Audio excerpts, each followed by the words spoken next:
You found me worthy.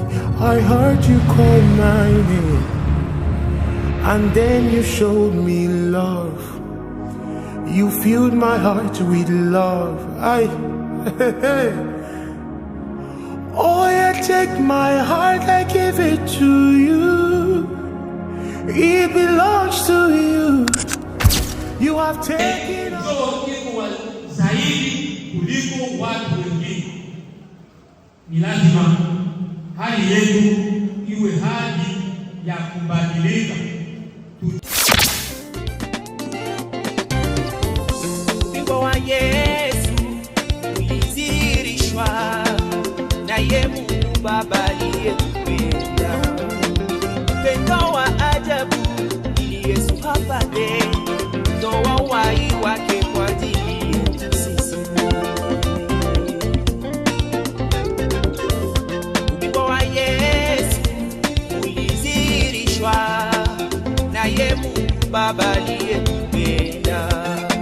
Upendo wa ajabu ili Yesu apate toa uhai wake kwa ajili yetu sisi.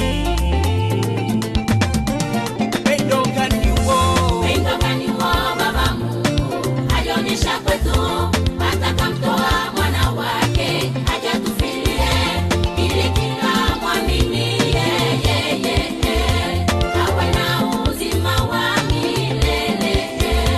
Ili kila mwamini yeye awe na uzima wa milele.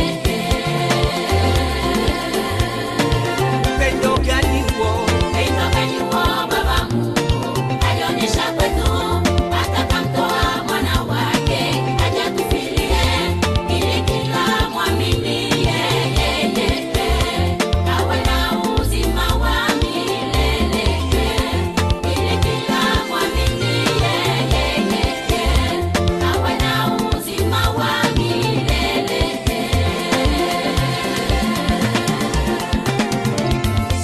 Sasa tuko huru mbele zake.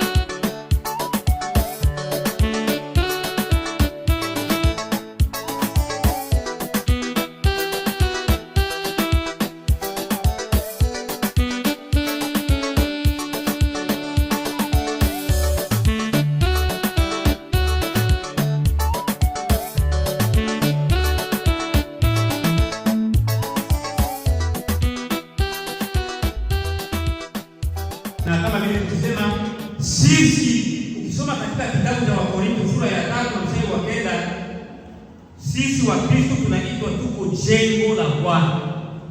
Wa Kristo sisi tunaitwa tuko jengo la Bwana. Na hakuna jina ambalo liko juu ya jina la Yesu. Hakuna jina ambalo linaweza kuwa juu ya jina la Yesu, sababu katika jina hili ni hapo wanadamu walipata ukombozi. Bwana asifiwe sana. Katika jina la Yesu ni hapo watu walipata ukombozi. Nyumbani kwangu wakati sisi tulikimbia Tanzania na tuliishi pale Nyarugusu. Tangu siku tulifika Nyarugusu, na ule bibi yangu alikuwa mgonjwa. Aligonjwa sana ile mwaka yote tuliingia pale Nyarugusu, aligonjwa. Kumbuka kitu kingine, basi jina linaweza kukumbusha majira ya wakati ambao mtu alipewa lile jina. Linafikiri juu ya maana ya kila jina. Maana ya kila jina iko na thamani kubwa, na iko nzuri sana mtu ajue maana yenye iliacha anapewa jina. Sisi tulipewa jina, tunaitwa Wakristo, sababu hali yetu imekwisha kuwa tofauti na hali ya watu wa ulimwengu. Mpagani anaweza kufanya kila kitu, lakini ndani yake hamtakuwa kitu ambacho kitamkosoa sema hiki chenye unafanya vibaya. Lakini kama huko Mkristo hivi tu humu mkanisa hivi watu wawili fasi moja, unaweza kukosea mwenzako, usemee mama sababu wewe uliolewa na Mkristo, lakini sisi wenye tunaolewa na wapagani iko taabu sana.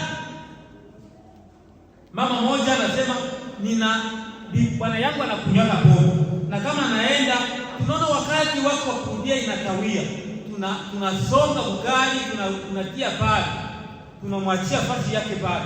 Wakati tunaenda kulala yeye anafika na minwi usiku sana, na anafika na makelele ya ajabu ya kutaka na gonga mlango, tunaenda kufungua na mimi na watoto mnyumba, tunaona kama hatuna amani. Watu wote wanaanza kulala vile wako wanatetemeka. Na sasa utampatia ile bugari, unampa na heshima na maji, unampatia anawe aanze kula, akiguza tu anasikia kuti inapoa, atawafurutisha ile saa tena muanze tena kutonga bugari hii.